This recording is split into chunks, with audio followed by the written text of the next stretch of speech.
الاسم أشرف هشام الزعبي. مكان العمل مدينة الرمثة، الحي الدوار الرئيسي.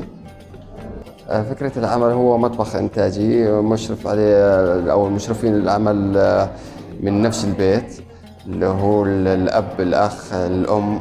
الفكرة فكرة أمي، معتمد على الأكلات الشعبية التراثية من بلدنا يعني.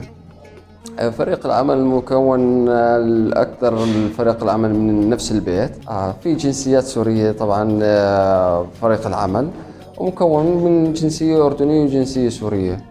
فادني بشكل كبير فكرات جديدة، تعمق بشكل كبير بالمجال المشاريع، مجال اللي هي المخاطرات. أخذنا كثير في أفكار كانت ميتة عندنا وأحييناها بمجال المشروع، وكان المدربة بشكل لبق وبشكل جذاب بالموضوع اللقاء التدريب. الخطط عملية التوسع مجال المشروع، انتقال من مشروع لمشروع ثاني، هو الانتقال من مطعم لمطبخ بكل المناسبات الكبيرة. في فرص عمل جديدة